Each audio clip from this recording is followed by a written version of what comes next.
और उस समय क्या ध्यान रखी जाने वाली और सावधानियां बरतने वाली बातें हैं, उन पर चर्चा करूं बहुत संक्षेप में।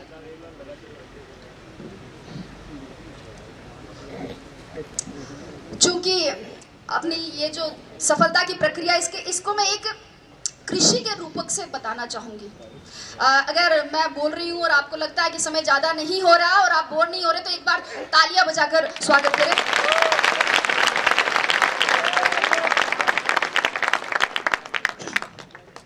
तो कृषि के रूपक से समझाना चाहूंगी, क्योंकि अब राजस्व विभाग से जुड़ गई हूँ, तो कृषि, बीज, फसल, पटवारी, गिरदावर, इनसे दिन भर सामना होता रहता है, तो उदाहरण भी वैसे ही देने लग गई हूँ। दोस्तों, किसी भी बीज के अंकुरण, उसकी वृद्धि, स्थायित्व, फल फूल सहित पूरा वृक्ष बनने में ही सफलता की प्रक्रिया निहित है। किसी भी बीज के अंकुरण के लिए सर्वप्रथम और सर्वाधिक महत्वपूर्ण योग्यता है उस बीज का अंकुरण योग्य होना। इसलिए सबसे पहले अपने अंदर झांके। एक बार एक पागल आईने में खुद को देखकर कह रहा था कि यार, इसको कहीं देखा लगता है। बहुत देर टेंशन में सोचने के बाद वो बोला, धत्तेरी की, अरे ये तो वही है जो उस दिन मेरे साथ बाल कटवा रहा था। तो ये तो खैर पागल था, लेकिन हम जैसे पढ़े लिखे और स्वस्थ चित्त व्यक्ति भी खुद को नहीं पहचानते हैं, अपने भीतर नहीं झांक पाते हैं। रास्ते में अगर कंकड़ी कंकड़ हो और अगर अच्छा जूता पहना हो तो उस पर चला जा सकता है, लेकिन एक अच्छे जूते में भी अगर कंकड़ हो तो रास्ता चाहे कितना ही बढ़िया क्यों ना हो, उस पर कुछ कदम चलना भी मुश्किल है। मेरे कहने का मतलब इतना ही है कि पहले बाहर की चुनौतियों से पहले खुद की कमजोरियों से जीते, लड़े।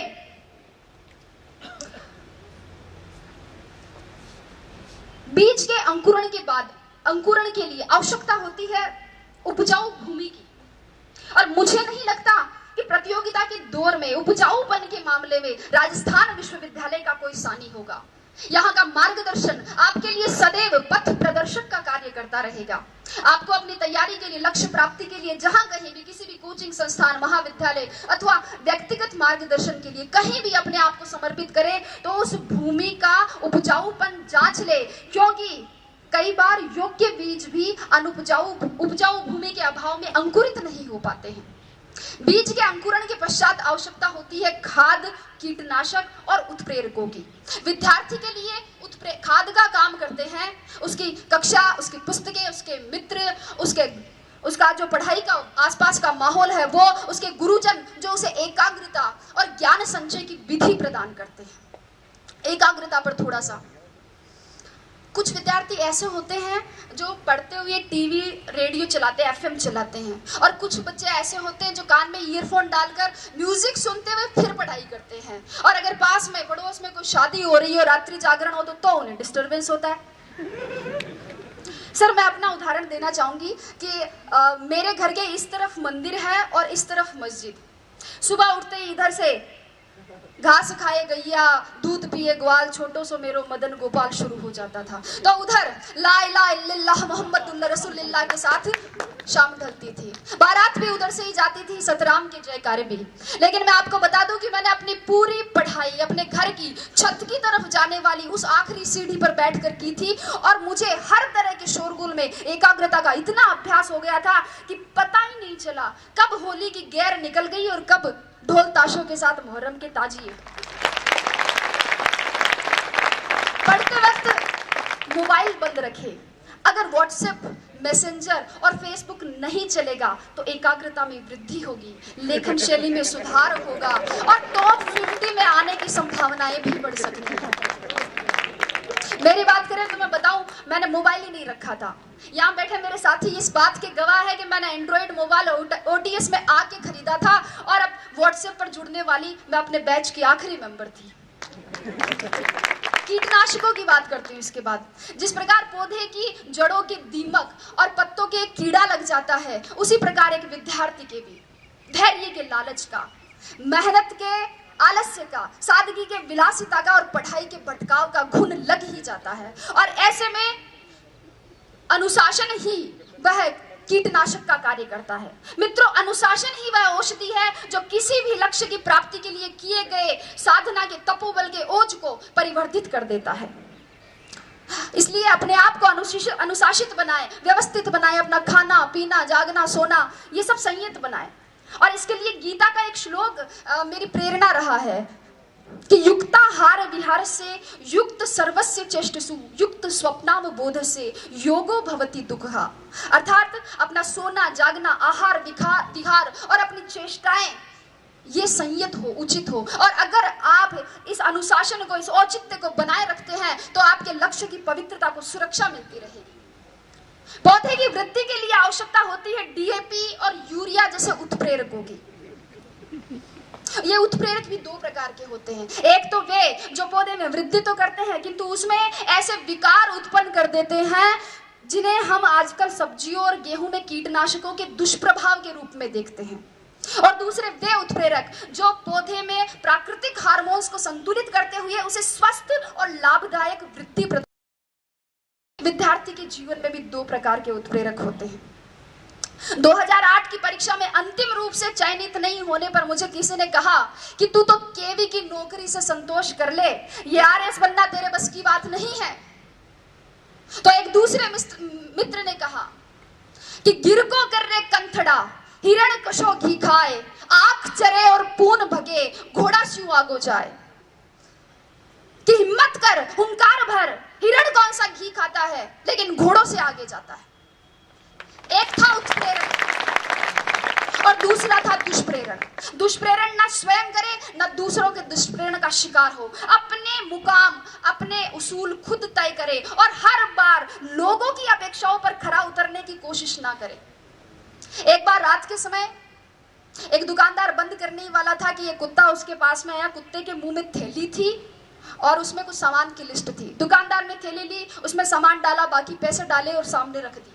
कुत्ते ने थैली मुंह में उठाई और चल दिया। दुकानदार से रहा नहीं गया, वह आश्चर्यचकित होकर कुत्ते के पीछे पीछे गया ये जानने के लिए कि इतने समझदार कुत्ते का मालिक कौन है।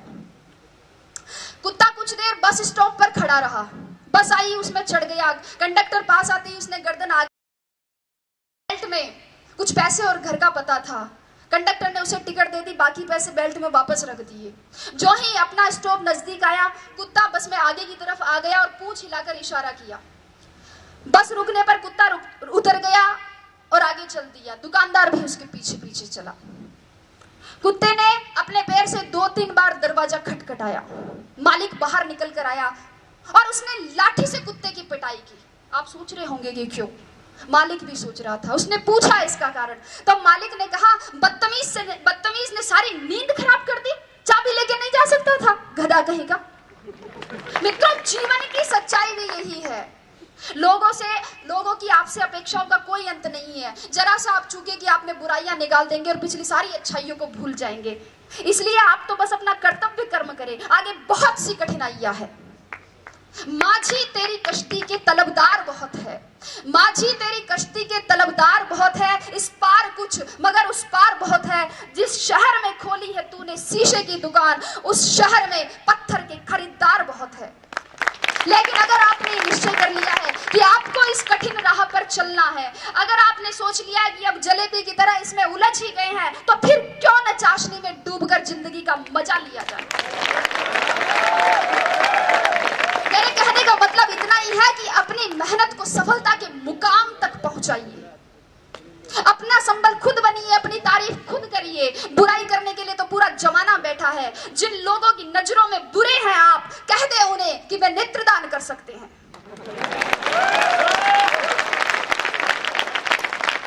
अपने आसपास के परिवेश में केवल उन्हीं तत्वों को प्रविष्ट होने की अनुमति दे जो सकारात्मक हो, विचारात्मक हो, बोधात्मक हो, सही दिशा देने वाले हो। अन्यथा आपके मस्तिष्क में क्रोध, ईर्ष्या और द्वेष के रासायनिक दुष्प्रभाव दिखने लगेंगे, जो आपकी सोने की थाली में पीतल की मेख जैसे अशोभनीय लगेंगे। तो अंत की ओर बढ़ते हुए मैं अब कहूंगी कि इन सभी तत्वों के साथ अब एक तत्व और बच जाता है, और वो है जीवनदायी जल, जिसकी आवश्यकता पौधे को वृक्ष बनने तक रहती है। यह जल कहीं से भी पौधे को मिल सकता है, वर्षा से, ओस से, भूमिगत जल के स्वतः परासरण से, कुएं से, कुंड से, नल से, पाइप से, जहां से भी मिले ये मिलना चाहिए। और जल के समकक्ष विद्यार्थी के लिए रखा जा सकता है नियमित अध्ययन को। जब तक आपके सपनों की जड़ों को नियमित अध्ययन का पवित्र जल सींचता रहेगा, तब तक आपके सपनों के पंखों में उड़ान रहेगी, जुनून में जान रहेंगी, जड़ें जमीन से जुड़ी रहेंगी और नजरों में हदें आसमान रहेगी। अगली बात कहते हुए समाप्ति की ओर, इस बात पर गौर कीजिएगा कि विश्वास की जड़ें कमजोर हो। विश्वास की जड़ें कमजोर हो तो माता पिता के आशीर्वाद का जल ले। दिशा भ्रम हो तो दृष्टिकोण की जड़ों को गुरुजनों के मार्गदर्शन के जल से सींचे।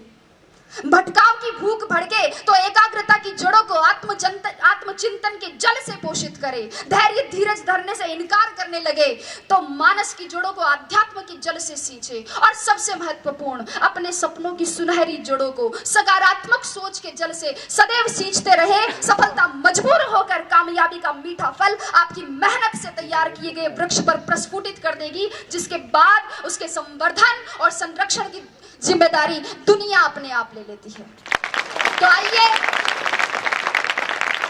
तो आइए सफलता का प्रसाद पाने के लिए मेहनत के इस महायज्ञ में अपने श्रम की समीधा, धैर्य की धूप, अध्ययन की आहुति और लक्ष्य की लौ से अस्तित्व की अग्नि प्रज्वलित करते हैं और कुछ नया, कुछ मौलिक, कुछ बेहतर करने का संकल्प करते हैं।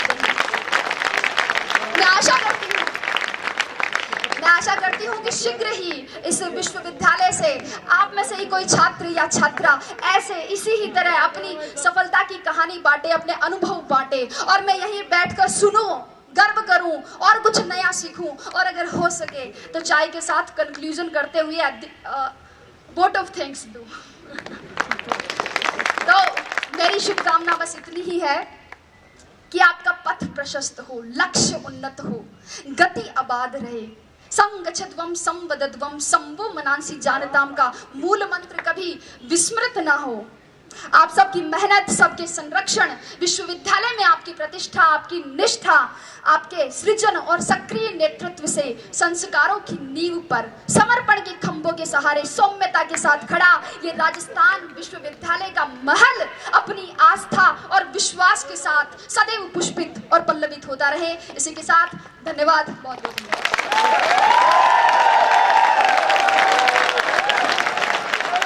बहुत बहुत धन्यवाद। आपने अपने संबोधन में संप्रेषणीयता, स्वावलंबन और आदर्शवादिता, इन तीन महान मूल्यों का संदेश हमारे प्रिय छात्रों को दिया। आगे बढ़ते हुए अब मैं आमंत्रित करना चाहूँगा श्री गोवर्धन लाल जी शर्मा को कि वो पधारें।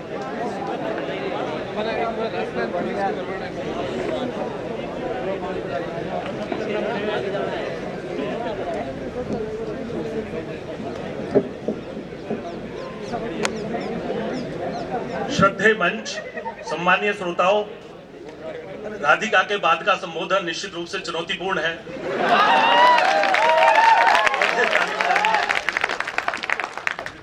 कहने को ज्यादा कुछ बचा नहीं है। मेरे पूर्व जिन्होंने संबोधित किया है, बहुत कुछ कहा है।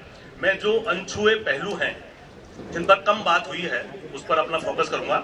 तीन बातें मैं आपके साथ शेयर करूंगा। पहला प्लान बी, दूसरा इंटीग्रेटेड अप्रोच और तीसरी प्रैक्टिकल अप्रोच। चूंकि आजकल का जो आरएस का परीक्षा का पूरा पैटर्न है वो एक त्रिवर्षीय, पंचवर्षीय योजना की तरह है और बहुत मुश्किल होता है धैर्य रखना, क्योंकि हमारे अनिल जी ने कहा कि it's A examination of patience, यह धैर्य की परीक्षा है।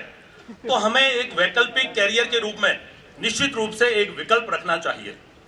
ऐसा विकल्प आप रखें जो अपनी आरएस की और जो भी सिविल सर्विसेज की आप तैयारी कर रहे हैं उसका सिलेबस उसके साथ मैच करे। कोई बैंकिंग का एग्जाम हो, कोई एसएससी का एग्जाम हो, कोई इस तरह का एग्जाम हो जिसमें जीके आए और बहुत सारी चीजें आए जो सिविल सर्विसेज की तैयारी में आपको हेल्पफुल करें। दूसरी बात, इंटीग्रेटेड अप्रोच। आपके 3 चरणों की परीक्षा ये अलग अलग नहीं है, मैं इसे बिल्कुल सेपरेट करके नहीं देखता हूं।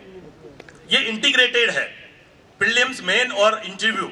चूंकि आपका जो सिलेक्शन है, आपकी जो मेरिट है, वो मेन एग्जाम और इंटरव्यू के मार्क्स पर डिपेंड करती है, उसी से आपकी मेरिट बनती है। और अगर आप प्री की तैयारी के साथ मेन परीक्षा और इंटरव्यू की तैयारी साथ साथ नहीं करते हैं तो खुद के साथ अन्याय करते हैं। केवल प्री की तैयारी करना अपने लक्ष्य की प्राप्ति में बहुत मुश्किल होता है। तीनों की तैयारी आपको एक साथ करनी है, क्योंकि मैं समझता हूं कि जो मेन का सिलेबस है आरएस का, उसका प्री का 90% मेन में समाहित है। आप जिस दिन से तैयारी शुरू करें, अपने मेन पर फोकस करें और इंटरव्यू की तैयारी के लिए आप ये समझ लें, क्योंकि ये पर्सनैलिटी का टेस्ट है, आप ये समझ लें कि मैं एक आरएस ऑफिसर हूं और जो आपसे इंटरव्यू बोर्ड या दूसरे लोग अपेक्षा करते हैं एक आरएस ऑफिसर की तरह व्यवहार करने का, वो आप करने लग जाइए। 3 चीजें एक साथ तैयारी में होती हैं। आप नॉलेज लेते हैं, फैक्ट्स लेते हैं, आपको उनको विजडम में कन्वर्ट करना होता है और उसके बाद आप वर्चूज में उसको कन्वर्ट करते हैं। आप जो नॉलेज लेते हैं वो पर्याप्त नहीं है, उसका एनालिसिस आपको करना होता है, क्योंकि जो प्रश्न आते हैं वो एनालिटिकल आते हैं।